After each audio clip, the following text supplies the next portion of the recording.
Good morning to dear students. राजकीय कन्या महाविद्यालय करौली के यूट्यूब चैनल पर आपका पुनः स्वागत। मैं रितेश जैन, सहायक आचार्य राजनीति विज्ञान। आज बीए तृतीय वर्ष राजनीति विज्ञान विषय में प्रथम प्रश्न पत्र जो है, फर्स्ट पेपर जो है पाश्चात्य राजनीतिक विचारक, उसमें हम अरस्तु के बारे में बात कर रहे थे और आज हम अरस्तु के नागरिकता पर विचार, अरस्तुज व्यूज ऑन सिटीजनशिप, अर्थात अरस्तु नागरिकता को किस रूप में देखता है, किस रूप में परिभाषित करता है और क्या आवश्यक शर्तें मानता है नागरिक होने के लिए। तो देखिए, आप सब जानते हैं कि अरस्तु द्वारा अपना जो राजनीतिक चिंतन है, वह राजनीतिक चिंतन हमें उसकी पुस्तक किसमें देखने को मिलता है, पॉलिटिक्स नामक पुस्तक में देखने को मिलता है। तो पॉलिटिक्स के तीसरे चैप्टर में, तीसरे अध्याय में अरस्तु ने नागरिकता के बारे में बातें की हैं। अरस्तु राज्य को नागरिकों का एक समुदाय मानता है, एक कम्युनिटी ऑफ सिटीजनशिप। तो नागरिकों का जो समुदाय है, परंतु अरस्तु यह भी कहता है कि नागरिक कौन है, अर्थात राज्य में रहने वाले प्रत्येक व्यक्ति को वह नागरिक नहीं मानता। नागरिकता का दर्जा कुछ सीमित व्यक्तियों को ही प्राप्त है। तो हूज आर दे, वो कौन है, उसके लिए क्या योग्यता होना जरूरी है और वह कौन से कार्य करता है, आदि बातों के ऊपर हम आज चर्चा करने जा रहे हैं।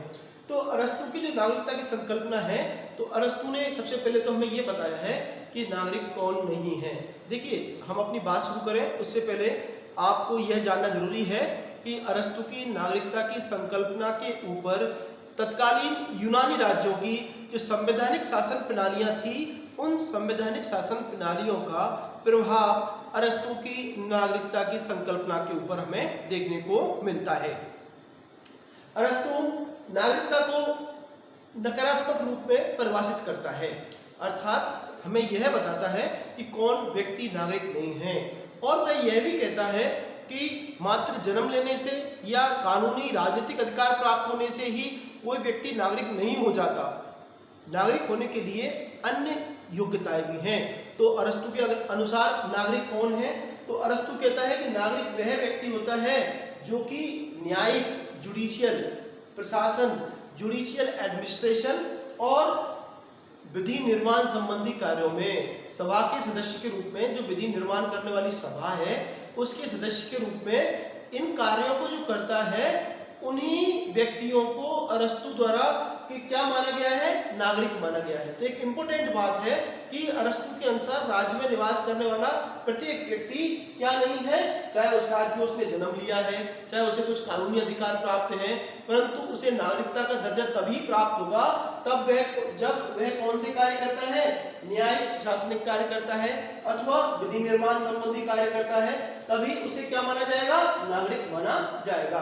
तो यहाँ हम देख रहे हैं कि आधुनिक राज्यों में जो हम नागरिकता की संकल्पना देखते हैं वर्तमान राज्यों में, कि जन्म के आधार पर अथवा कानूनी अधिकारों की प्राप्ति होने पर नागरिक मान लिया जाता है, वह अरस्तु को स्वीकार नहीं है। अरस्तु की नागरिकता की संकल्पना में हम देखते हैं कि अरस्तु सिर्फ उन्हीं व्यक्तियों को नागरिकता का दर्जा देता है जो न्यायिक कार्य करते हैं और विधि निर्माण संबंधी कार्यों में भागीदारी करते हैं, अर्थात राज्य की संप्रभुता में भागीदारी करते हैं। संप्रभुता मतलब कि राज्य की जो सर्वोच्च शक्ति होती है, उस सर्वोच्च शक्ति का प्रयोग जो करते हैं वो ही मात्र व्यक्ति कैसे हैं, नागरिक हैं। तो अरस्तु की नागरिकता के सिद्धांत में, और इसे हम व्यापक तौर पर देखें तो इसकी क्या विशेषता है, तो देखिए, अरस्तु सीमित नागरिकता का पक्षधर है। सीमित नागरिकता का पक्षधर है मतलब कि वह सिर्फ गिने चुने व्यक्तियों को ही नागरिकता का दर्जा देता है, अर्थात वह उन्हीं व्यक्तियों को नागरिक मानता है जो कि न्यायिक, प्रशासन एवं विधि निर्माण संबंधी कार्यों में भाग लेते हैं। अन्य व्यक्तियों को वह नागरिक स्वीकार नहीं करता। अरस्तु इसके पीछे उसका जो सैद्धांतिक आधार है, सैद्धांतिक आधार यह है कि नागरिक होने के लिए गुण होना आवश्यक है। नागरिक होने के लिए उस व्यक्ति में क्या होना आवश्यक है, गुण होना आवश्यक है। तो जिस व्यक्ति में ये गुण पाए जाए, जिस व्यक्ति में ये क्षमता पाई जाए, उसी व्यक्ति को क्या प्रदान की जाए, नागरिकता प्रदान की जाए। तो मात्र जन्म स्थान, या हम देखें कि माता पिता की जन्म के आधार पर, या कानूनी आधार पर नागरिकता प्राप्त नहीं की जा सकती अरस्तु की इस नागरिकता की संकल्पना के अनुसार। दूसरा है कि नागरिकता की प्रकृति संविधान की प्रकृति पर निर्भर करती है। नागरिकता की प्रकृति कि अरस्तु के समय जो शासन प्रणाली थी, संवैधानिक शासन प्रणाली, सीमित शासन प्रणालियां थी, तो संवैधानिक शासन प्रणालियों में संविधान द्वारा तय किया जाता था, और आज हम देखें अलग अलग प्रकार की शासन प्रणालियां प्रचलित हैं। निरंकुश राजतंत्र है या लोकतांत्रिक शासन प्रणालियां हैं, या हम देखें कि दूसरी अन्य प्रकार की शासन प्रणालियां हैं। तो शासन प्रणाली का स्वरूप निर्धारित करता है, तय करता है, निश्चित करता है कि नागरिकता का आधार कितना बड़ा होगा, अर्थात किन व्यक्तियों को नागरिकता प्राप्त होगी। अब वर्तमान समय में दुनिया भर में लोकतंत्रात्मक शासन प्रणालियां प्रचलित हैं, और इसी के परिणाम स्वरूप राज्य में निवास करने वाले व्यक्तियों को जन्म के आधार पर, कानून के आधार पर, इन आधारों पर क्या प्राप्त होती है, नागरिकता प्राप्त होती है। परंतु अरस्तु इस चीज को स्वीकार नहीं करता।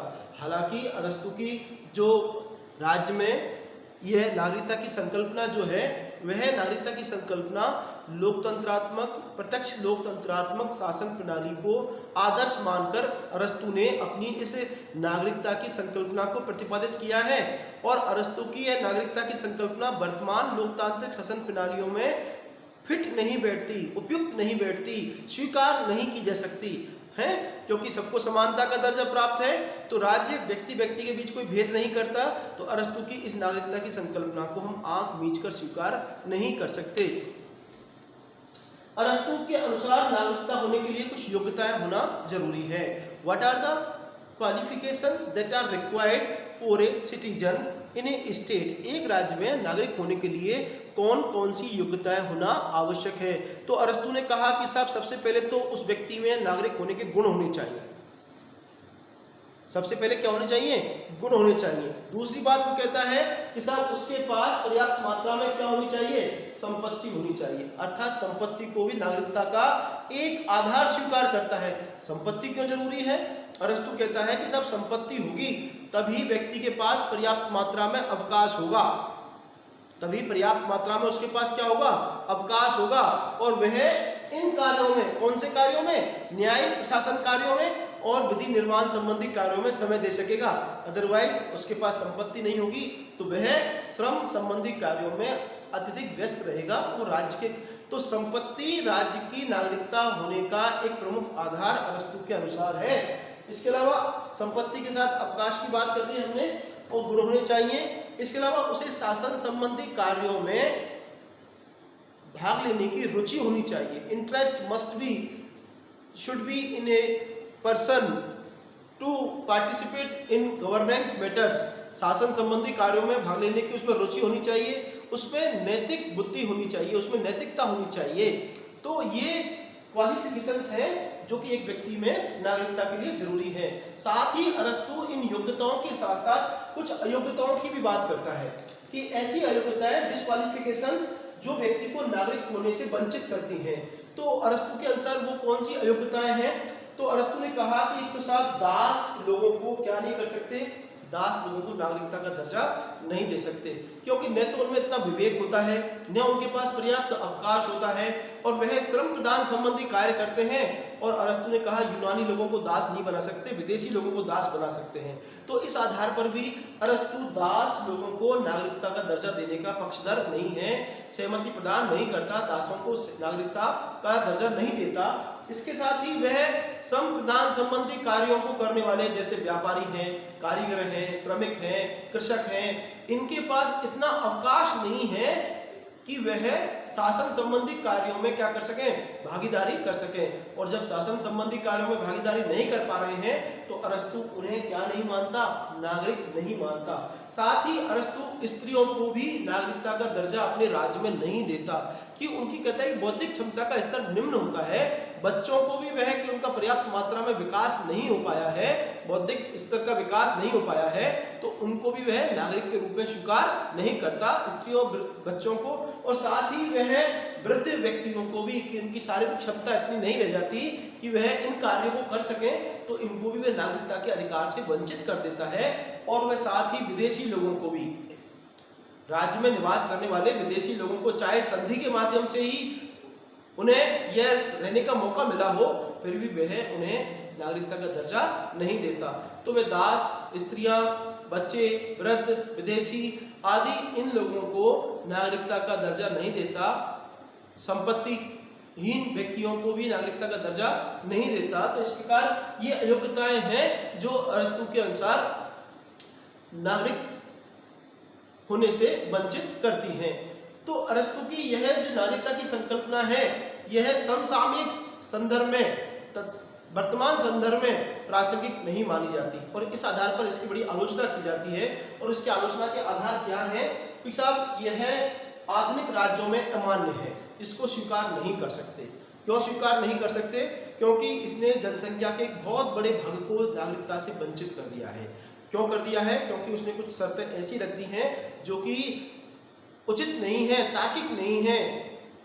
संपत्ति को एक आवश्यक आधार मान लिया है, स्त्रियों को, बच्चों को उसने नागरिकता से वंचित कर दिया है। तो ऐसा हम वर्तमान संदर्भ में स्वीकार नहीं कर सकते। उसने व्यापारी, कारीगर, श्रमिक लोगों को नागरिकता से वंचित कर दिया है। तो इन आधारों को हम वर्तमान लोकतांत्रिक समय में स्वीकार नहीं कर सकते। और उसने नागरिकता के लिए जो दृष्टिकोण अपनाया है, वह दृष्टिकोण कैसा है? बड़ा संकीर्ण दृष्टिकोण है, बहुत छोटा दृष्टिकोण है। इसके अलावा नागरिकता का उसका सिद्धांत बड़ा कठोर सिद्धांत है कि साहब जो सिर्फ न्यायिक कार्यों को करेगा या कानून निर्माण संबंधी कार्य करेगा, शासन के कार्यों में भाग लेगा, वही नागरिक होगा। इसको आज हम स्वीकार नहीं कर सकते। यह तत्कालीन यूनानी राज्यों में प्रत्यक्ष लोकतांत्रिक शासन प्रणालियों के संदर्भ में तो उचित हो सकती है, परंतु वर्तमान लोकतांत्रिक शासन प्रणालियों में यह उचित नहीं बताई हो सकती। मात्र एक प्रकार के राज्य से संबंधित कि अरस्तू की नागरिकता की संकल्पना जो है वह तत्कालीन यूनानी शासन प्रणालियों के अनुसार थी, वर्तमान शासन प्रणालियों के अनुसार नहीं है। शासन प्रणाली कौन सी है, यह भी प्रभावित करती है नागरिकता को।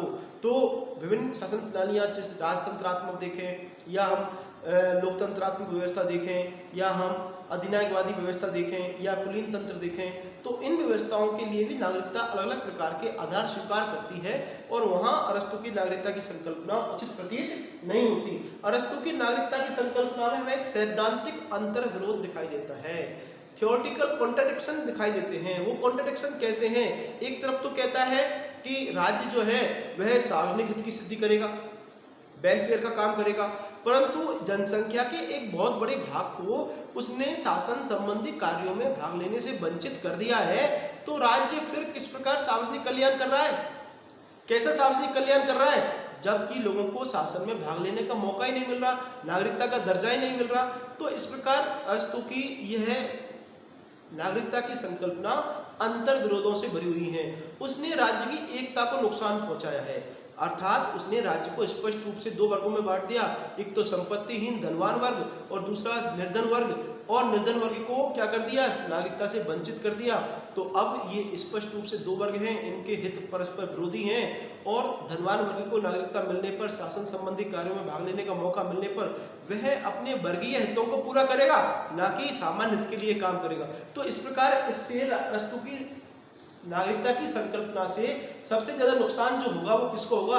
राज्य की एकता को होगा, राज्य में स्थिरता नहीं रह पाएगी। तो इस प्रकार अरस्तू की नागरिकता की संकल्पना जो है वह वर्तमान लोकतांत्रिक संदर्भ में हमें अमान्य प्रतीत होती है। स्त्रियों को भी हमें बराबरी का मौका देना है और आज हम नागरिकता का जो आधार स्वीकार कर रहे हैं कि अगर किसी राज्य में जन्म के आधार पर, माता पिता के जन्म के आधार पर, वंश के आधार पर या कानून द्वारा नागरिकता प्राप्त करने पर राज्य द्वारा नागरिकताएं प्रदान की जाती हैं, तो यह आधार यूनान की तत्कालीन परिस्थितियों के अनुकूल नहीं था। आज यह अनुकूल है, तो हमें यह स्वीकार करना होगा। धन्यवाद। आप वीडियो को पूरा देखें और चैनल को सब्सक्राइब जरूर लाल बटन दबाकर जरूर करें। Thank you.